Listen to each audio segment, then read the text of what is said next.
a oportunidade de fazer a oração hoje, porque nós vamos falar justamente sobre o poder da oração. Primeiro, eu gostaria que nós ponderássemos o que é a oração.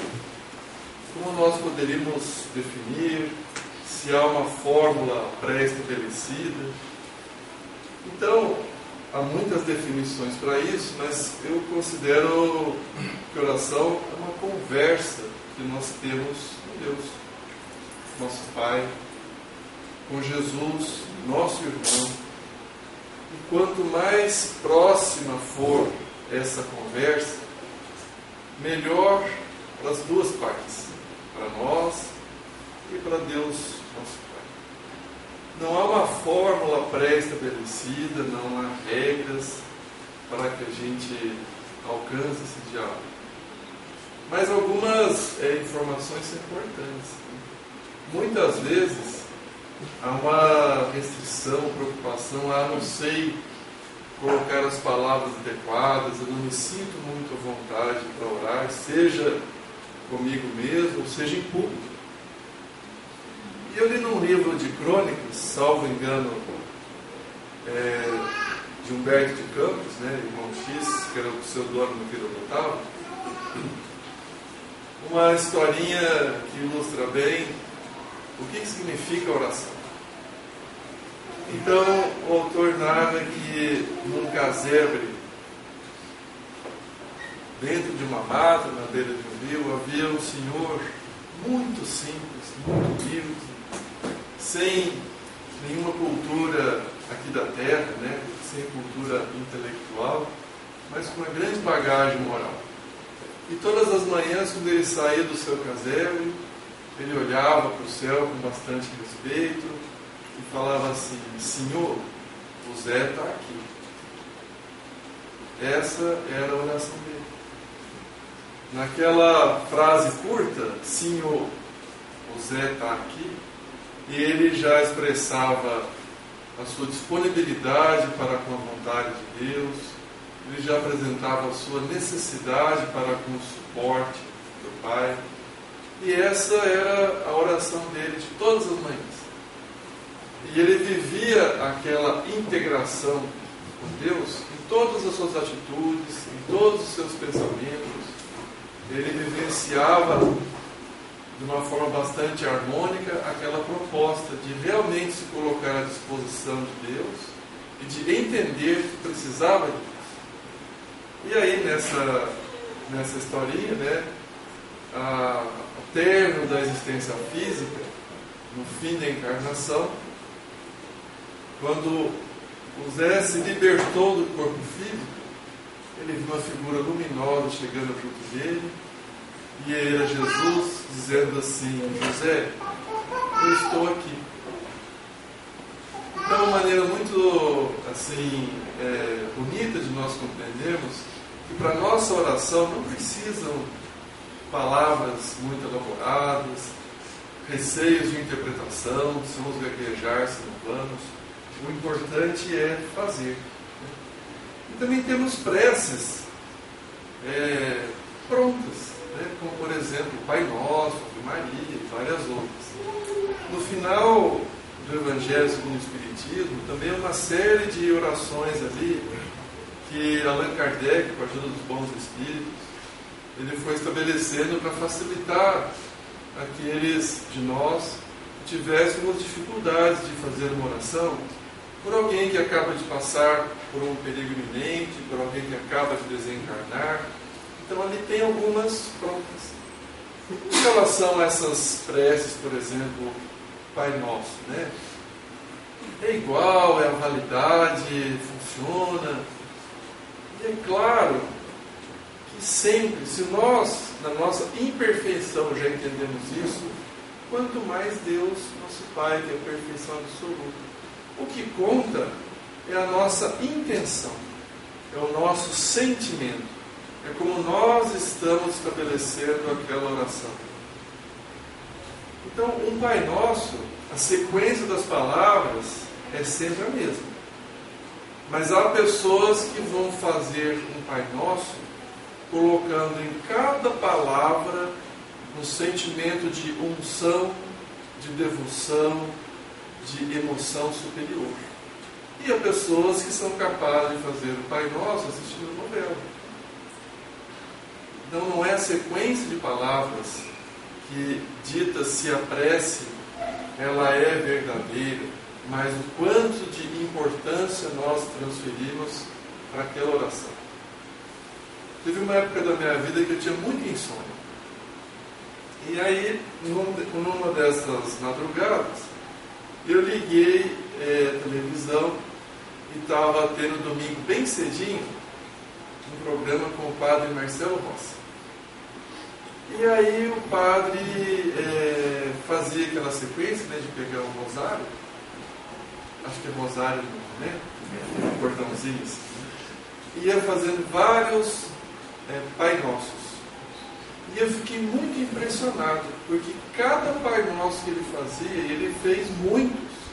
Cada Pai Nosso ele fazia com sinceridade, com uma unção verdadeira. Cada um ele fazia com uma entonação particular.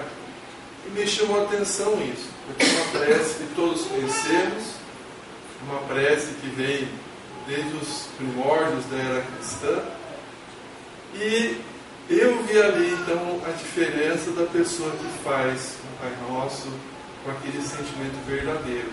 Mesmo repetindo um após o outro, ele transformava cada uma daquelas orações num momento, né, de integração com Deus, nosso Pai. Então, para mim, foi um exemplo bem interessante. Qualquer que seja a nossa oração, se a gente tem facilidade de usar palavras espontâneas ou seguir uma oração já conhecida, o que conta é quanto de verdade nós colocamos em cada um. Às vezes a gente se pergunta assim, mas qual que é a importância de orar? Será que é algo assim tão necessário? Eu já comentei aqui algumas vezes e vou relembrar.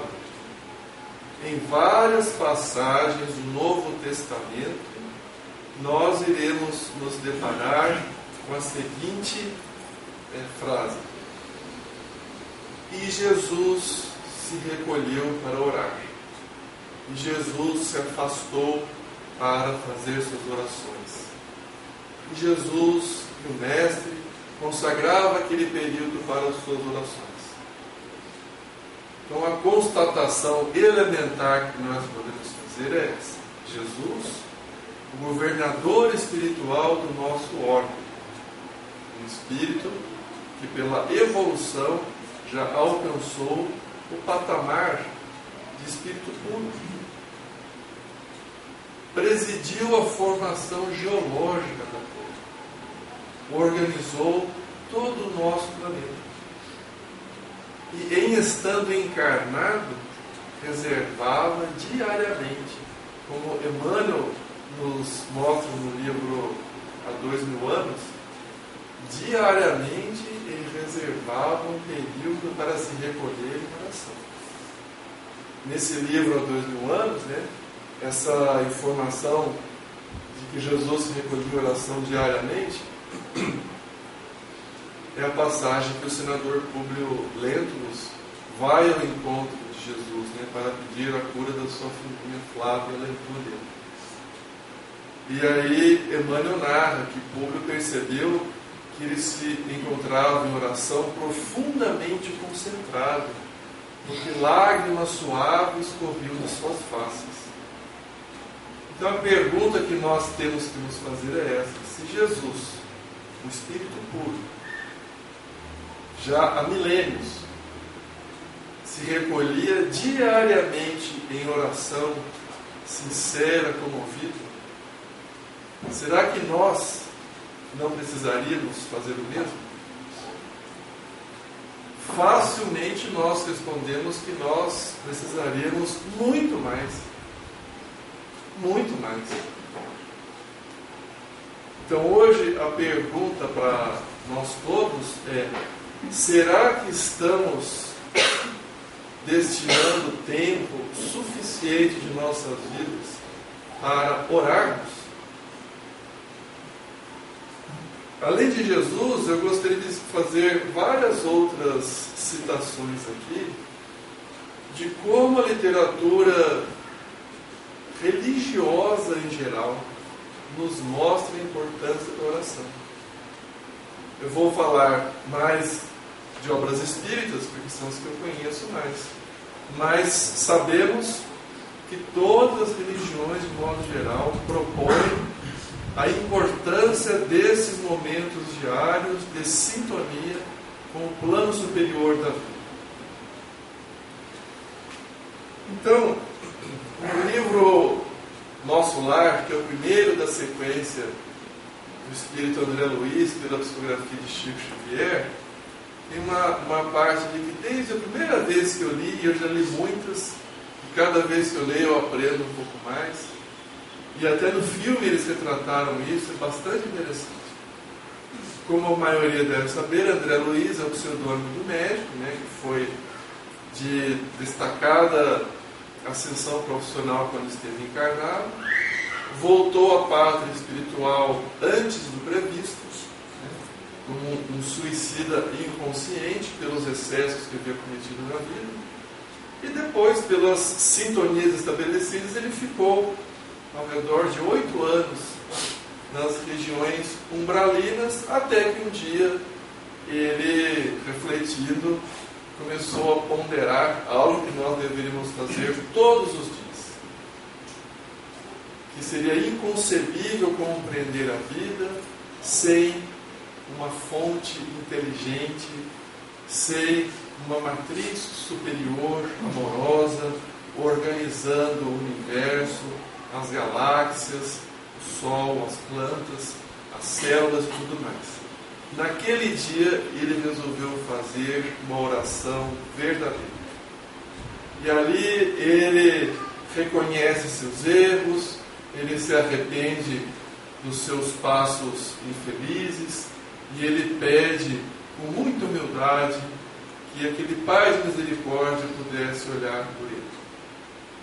E aí, nesse instante, ele consegue perceber a assistência amorosa que já de há muito tempo estava tentando socorrê-lo. Mas ele, entorpecido pelas experiências desequilibradas da Terra, não conseguia perceber. E aí o ministro Clarence, que estava ali com uma equipe de auxiliares para socorrê-lo. Aí nessa parte da narrativa, André Luiz faz um parênteses e comenta assim: é preciso haver sofrido muito para compreender a real importância de uma oração. Vejam que interessante. Na hora em que ele realmente se dispôs a fazer uma oração sincera, ele foi atendido, é que ele percebeu quanto uma oração pode ser eficaz. Me recordo também de uma outra passagem, num livro extraordinário, não é talvez o mais indicado para iniciantes, mas todo aquele que já passou pelo ESD, que já tem uma base razoável, né, vale a pena ler, que é um livro que se chama Memórias de um Suicida, que é do Espírito Camilo, né, pela psicografia de Ivone do Amaral Pereira. E esse livro, né, narra a trajetória difícil, né, de todos aqueles irmãos nossos que no momento de loucura, de frustração, de perturbação, imaginam que talvez aniquilando o corpo a vida acabaria.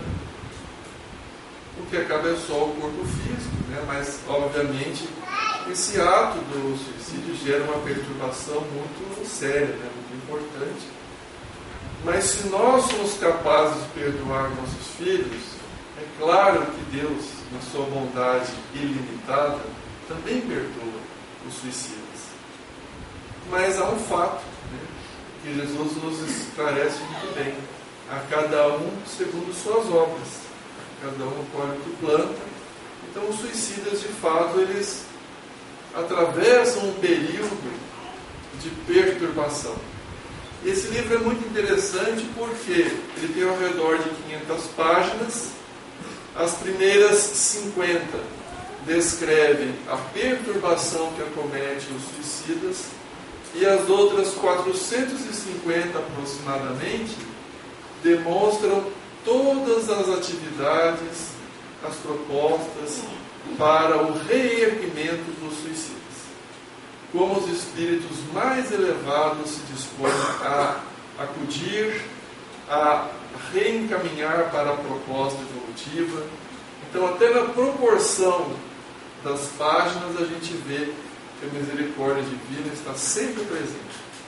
E nesse livro há uma passagem, que também fala sobre a importância da oração. Um dos que fazia parte daquela classe, vamos colocar assim, do Camilo, depois que ele toma consciência do seu ato infeliz, aí ele tem, depois de várias décadas, ele tem notícias do seu grupo familiar que havia ficado na Terra. E ele havia se suicidado por conta de uma derrocada financeira e, não tendo a coragem necessária de resgatar aquela situação que era recorrente de uma outra existência, ele então faz a eliminação do seu corpo físico. Ele atravessa um período de sofrimento na pátria espiritual, ele também é acolhido pelos trabalhadores do bem, e num dado momento ele já está consciente de tudo, e aí ele pede para ter notícias dos seus familiares. E aí ele tem uma amarga surpresa, porque, como é bastante comum acontecer, seus familiares estavam pior do que quando havia a derrocada financeira. A sua filha havia se encaminhado para a prostituição, o seu filho estava preso e a sua esposa completamente desestruturada. E quando ele tem essa informação, ele fica muito mais desapontado, desanimado, se sentindo culpado. E aí, numa dada ocasião, numa reunião com os benfeitores, ele apresenta aquela situação tão triste, em que ele somava, além do seu desgosto pessoal, o peso por ele haver causado mais perturbação aos seus entes queridos.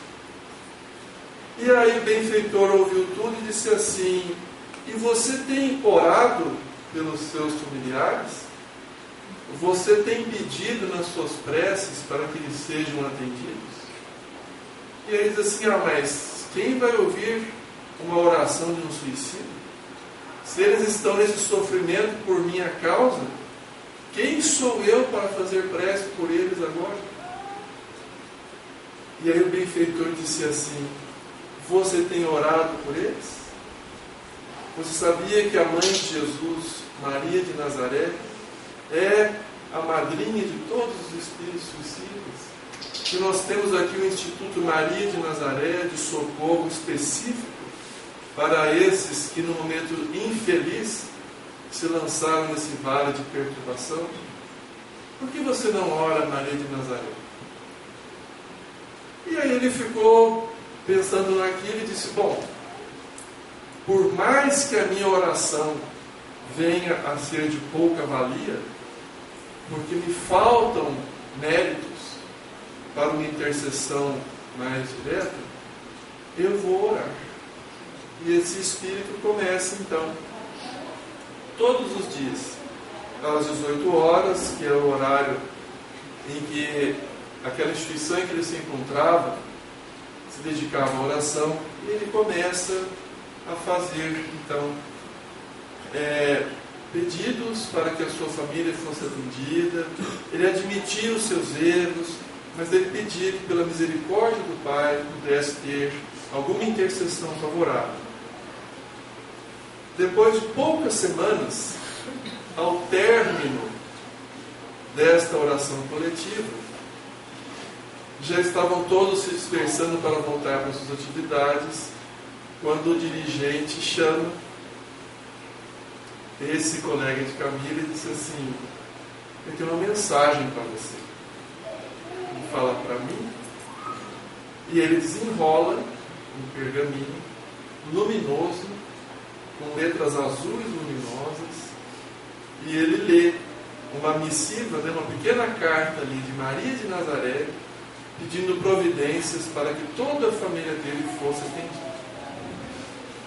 Ele se comove demais e o dirigente reúne os trabalhadores e diz assim: de fato, você ainda não tem créditos pelo trabalho coletivo para que nós possamos ir, durante o nosso período de atividades, acudir à sua família. Por isso eu peço aqui, quem se dispõe aí nos seus horários livres, fazer o que for possível por eles. E para grande satisfação desse suicida, os espíritos mais elevados daquela instituição se dispuseram a ir, nos seus horários livres, acudir a família. Em menos de uma semana, eles promoveram uma ligeira enfermidade na filha dele. Ela foi acolhida no hospital conheceu uma família que a adotou como babá. Eles intuíram um advogado para que pudesse ver o processo do filho que estava preso, e como havia uma falha processual, porque ele havia sido acusado injustamente, o filho foi atendido. E a esposa, vendo os sucessos, benfazejos dos dois filhos, se mostrou disposta a uma vida mais equilibrada. Em menos de uma semana, as providências foram tomadas. Pela oração, justamente daquele que havia sido o pivô de toda aquela perturbação. Então isso nos mostra um aspecto muito evidente da justiça divina. As nossas orações serão consideradas com mais propriedade conforme um de dois critérios: ou pela elevação moral daquele que formula a oração, ou pela sinceridade da prece. Os espíritos superiores já possuem méritos. Então, quando eles fazem os seus petitórios, quando eles formulam as suas preces, eles facilmente entram num patamar de sintonia superior. Nós ainda não temos esses méritos morais. Porém, se nós orarmos com sinceridade, admitindo nossas limitações e nos dispondo a fazer o que estiver a nosso alcance, a nossa prece também alcançará as esferas superiores. Então isso, para todos nós, imperfeitos que somos, é uma consolação extraordinária. Porque muitas vezes pensamos assim: mas quem sou eu para pedir tal coisa? Quem sou eu para receber o resultado dessa minha solicitação? Então, conforme o teor das nossas emoções benfazejas, nós podemos alcançar um patamar de equilíbrio espiritual tão grande quanto os espíritos mais evoluídos. A diferença é que eles vivem nesse patamar. E nós podemos alcançar esse patamar através da prece. Mas é comum também que nós, comentando sobre oração, é comum que nós algumas vezes reflitamos assim: mas eu pedi uma vez tanto por tal situação e não fui atendido. Importa considerar que nós poucas vezes sabemos pedir corretamente. Muitas vezes nos portamos como crianças, quando a gente vai no shopping com os filhos, né? E aí toda loja que passa, a criança pede um brinquedo. O que nós pais fazemos? A gente escuta, dá um sorrisinho, na maioria das vezes nem fica repetindo, o mesmo discurso. Porque não é pertinente aquele pedido. Não é aniversário, não é Natal, não é dia das crianças. Então, quando nós fazemos pedidos assim que não são muito cabíveis do ponto de vista espiritual, não seremos atendidos. A nosso próprio benefício. Para que a gente consiga entender bem a eficácia da prece, é fundamental entender que a nossa realidade verdadeira é a espiritual. É isso que faz a diferença. Certa ocasião, Divaldo narra, quando ele era bem jovem, e ele foi chamado por uma família para ministrar passe, como tem um grupo nosso na prece. É esse o nome do grupo da prece? Para fazer visitas a pessoas enfermas. E aí ele foi lá e teve a impressão que o enfermo estava realmente muito próximo do desencarne. E os familiares, agoniados ali, sabendo da mediunidade de Divaldo, perguntaram assim: Divaldo, será que ele vai ficar bom? E aí Divaldo diz assim: vamos fazer uma oração. E aí fazem uma oração, e o Divaldo vê, chegando um espírito benfeitor, que diz assim: Divaldo, amanhã ele estará muito melhor. Aí, acabada a prece, Divaldo sorri e diz assim: os benfeitores espirituais estão me dizendo que amanhã ele estará muito melhor. Foi um alívio. Foi um alívio. As pessoas que estavam naquela vigília ali de dias consecutivos foram descansar, foram tomar banho e assim por diante. No dia seguinte, Divaldo, bem jovem, ficou curioso, e resolveu voltar àquela casa para conferir a melhora do seu paciente. Quando ele vai chegando no interior, como era muito comum isso, ele vai vendo as pessoas de preto, com um olhar sombrio, e vê velas acesas, todo mundo olhando com cara feia para o Divaldo, e ele vê que estavam ali fazendo o velório. E aí um dos familiares não se conteve e disse assim: pois é, Divaldo, você disse que amanhã ele ia estar muito melhor, hoje no caso.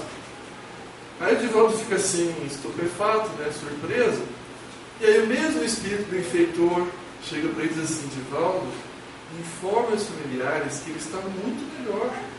Aquele corpo não tinha mais condições de suportar a vida espiritual. E a melhor conduta era justamente a libertação, que foi possível quando as pessoas se libertaram aqui daquela vigília, apegada à matéria que já estava próxima de se encontrar em putrefação. Do ponto de vista espiritual, ótimo, estava melhor mesmo. Então as nossas orações devem sempre considerar a vida verdadeira, que é espiritual. Mas então nós não podemos orar por coisas aqui da terra? Claro que podemos. Deus sabe das nossas necessidades. Mas quando nós oramos, nós buscamos uma interação maior. Nós nos colocamos mais aptos a enxergar os melhores caminhos.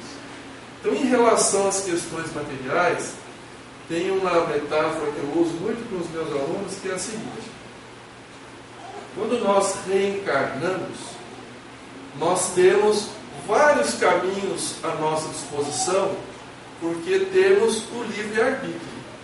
Nenhum de nós reencarna com um destino traçado de maneira engessada, de maneira obrigatória, porque isso seria uma violação à nossa liberdade. Então nós todos temos, por exemplo, 3 caminhos possíveis na vida. Ou em cada decisão importante da nossa existência, casamento, profissão, cidade onde iremos morar, nós temos 2, 3, 4 caminhos possíveis. Um deles é aquele que foi o planejado. E que nós, se estivermos bem equilibrados, conseguiremos perceber. E como é que nós conseguiremos isso? Pela oração. Então imaginemos que os caminhos estão ali. A pessoa que está em oração constante, ela se encontra num dia de sol, sem nuvens. Ela vê os caminhos disponíveis longe. Às vezes, alguns caminhos se apresentam com algumas pedras no início, mas depois de poucos passos se apresentam como caminhos largos, verdejantes, gramados, agradáveis e assim por diante. Outros são bonitos só no começo e depois são só dificuldades, pedras, árvores caídas, buracos, lama e assim por diante. Quem está em oração constante vê tudo isso num dia de sol. Aí a pessoa tem muito mais condições de fazer uma opção adequada. Quem não é adepto da oração, quem vive muito vinculado às questões da matéria, passageiras, os caminhos são os mesmos, mas é como um dia cinza, nublado, com aquela névoa espessa que a gente mal vê 1 metro adiante do nariz. Então essa é a diferença. Para as questões materiais, a oração tem que servir para o nosso asserenamento interior, para que a gente consiga ver com os olhos espirituais. Mas eu não posso fazer uma oração, pedir pela saúde, claro. Mas o que é mais importante que a saúde do corpo? A saúde espiritual. Quantas pessoas enfermas da matéria estão ótimas do ponto de vista espiritual? E o que é que vai permanecer? A matéria ou o espírito? O espírito. Então, mais importante do que nós pedirmos simplesmente a cura, é nós nos colocarmos na seguinte proposta: meu Deus, se esta enfermidade é decorrente de um descuido meu nesta encarnação, seja um descuido físico ou um descuido moral, antes da cura física, que eu possa perceber qual é o propósito. Porque ninguém de nós sofre à toa. Isso é incompatível com a bondade de Deus. Se eu estou sofrendo, alguma razão tem. Das duas, uma. Ou o meu sofrimento tem um significado, ou Deus não é justo. É fácil entender que o nosso sofrimento, que o nosso padecimento tem que ter um sentido. E aí, quando nós oramos, nós nos colocamos em condições de perceber qual é o significado disso.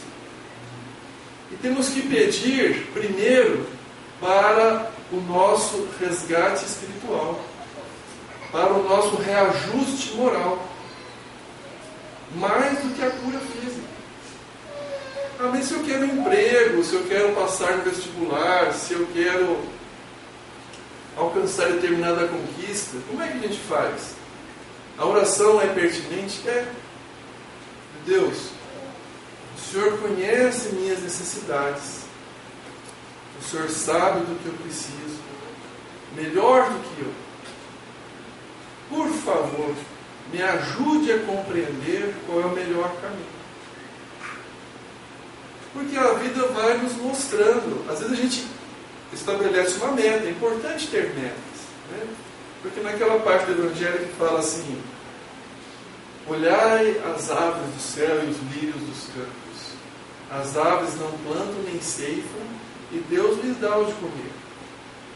Há, às vezes, uma interpretação pouco acertada dessa passagem. Porque tem gente que fala assim: ah não, Deus vai prover.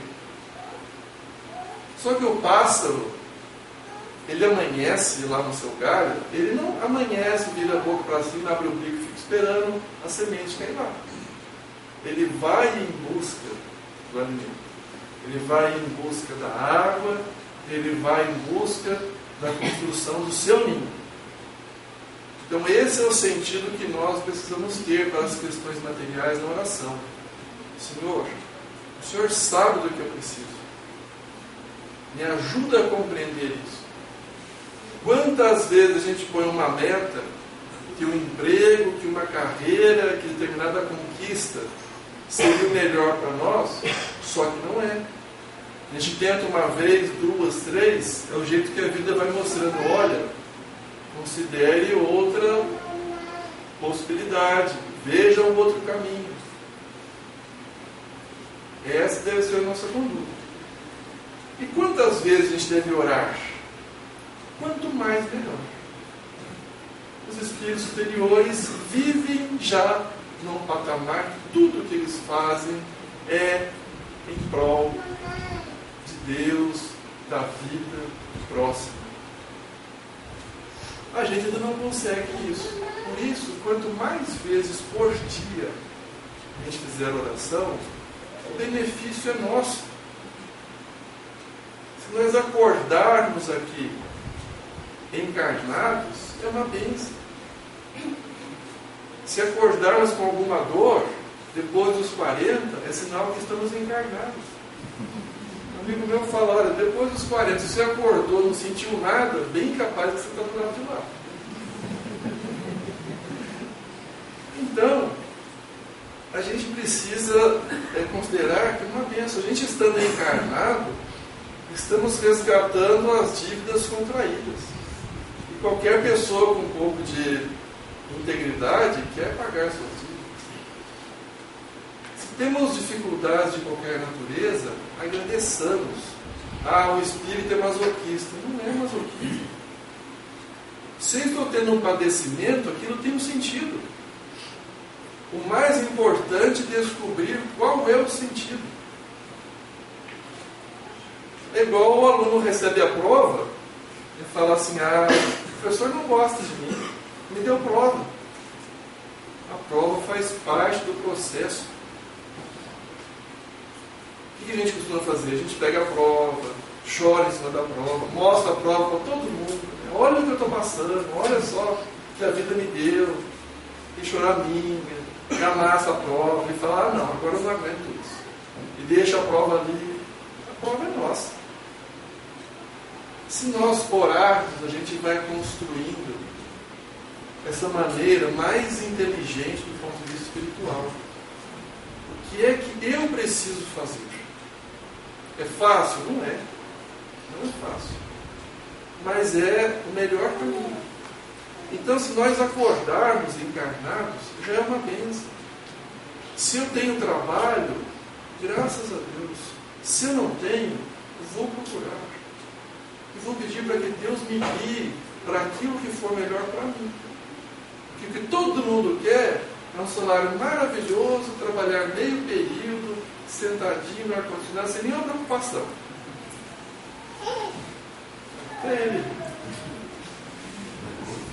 Será que é isso que vai nos promover o progresso espiritual? Não é. Nós crescemos com os desafios. Precisamos aprender a ser como os bons atletas que gostam de estar na Olimpíada. Nós todos estamos nas Olimpíadas mais importantes que existem, que é a nossa Olimpíada de crescimento moral. Então vamos orar todos os dias. Pela manhã, chegarmos no trabalho, nas nossas refeições, ao entardecer. E vamos, muito importante, vamos fazer a proposta do Evangelho no lar diariamente. Classicamente a recomendação é uma vez por semana. Mas, se alguém não percebeu, eu vou dar uma informação importante. Estamos atravessando momentos conturbados. Tanto do ponto de vista das alterações climáticas, das epidemias, da violência social. Todos nós, se tivermos bom senso, vamos perceber que a Terra está nessa transição que vai levar décadas, ou mesmo séculos, mas estamos numa fase importante de transição, de mundo de provas e expiações para mundo de regeneração. Toda transição, toda mudança, ela gera desconforto. Porque a proposta de Deus para a Terra é, como tudo na criação, algo realmente bom, bem feito, equilibrado. sem remendos, sem puxadinhos. Então, muitas construções do ponto de vista físico e social estão sendo colocadas abaixo. E não se derruba uma instituição, seja ela social ou mesmo uma obra de infraestrutura, sem barulho, sem desconforto, sem poeira, sem danos.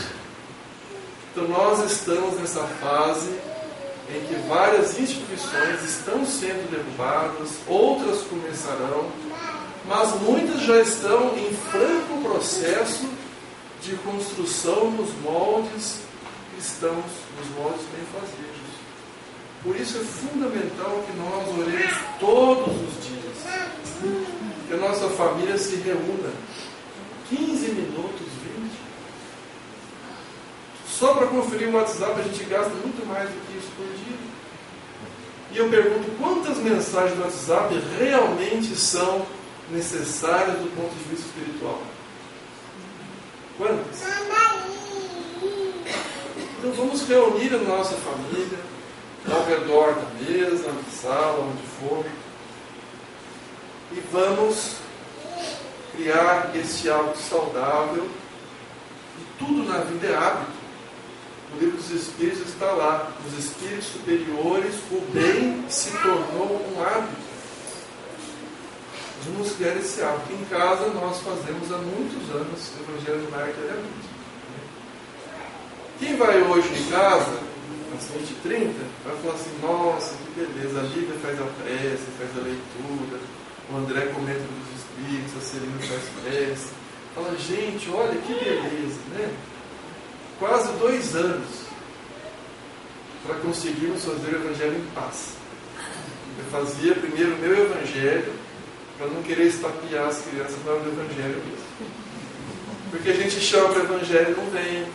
Aí vem arrastada, de bruxa na mesa, aí chuta o irmão por baixo da mesa, aí pede fazer a prece, não faz, aí quer ir no banheiro, quer tomar água, aí cutuca um, cutuca o outro. Aquilo não rendia, eu ficava nervoso. Às vezes a Marcela falava, olha, será que está dando certo isso? Parece que está ficando pior. Mas eu falei assim, olha, eu acredito nisso. Ou rindo ou chorando, nós vamos fazer isso. Muitas vezes foi chorando mesmo. Mas depois aí de 1 ano e meio começou a melhorar. E hoje, realmente é muito agradável. Por quê? Porque virou um hábito. Então essa é a proposta que eu gostaria de deixar para todos nós. Ao invés de nos atemorizarmos, né, como tivemos de sexta para sábado, na noite, muito triste aqui em Londrina, tivemos chuvas torrenciais e risco de epidemia. Eu quero perguntar, quantos de nós aqui estamos orando pela nossa cidade? Pelo equilíbrio, pelas pessoas que estão passando por provações maiores? 1000 vezes, infinitas vezes mais útil 1 minuto de oração do que 10 minutos de conversa aleatória. O Oriente Médio é uma região que está em conflito ao redor de 7.000 anos. E ainda ocupa em torno de 18% do jornalismo internacional.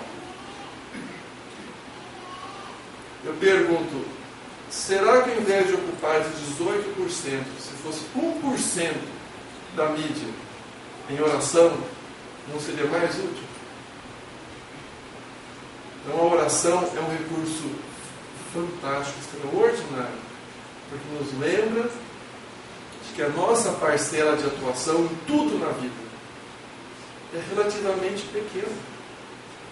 A grande parte das soluções está em Deus. Vai levar tempo. Depende da sequência da nossa jornada espiritual. Especialmente o que se refere à vida alheia. Tudo que nos aflige em relação à vida alheia, dos familiares, a nossa parcela é relativamente pequena.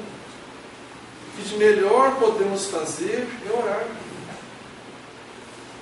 A nossa oração, assim como nesse exemplo que eu dei desse pai que foi suicida, a nossa oração, se feita com unção, com uma emoção verdadeira, superior, é sim capaz de mobilizar os espíritos benfeitores para que os melhores resultados aconteçam.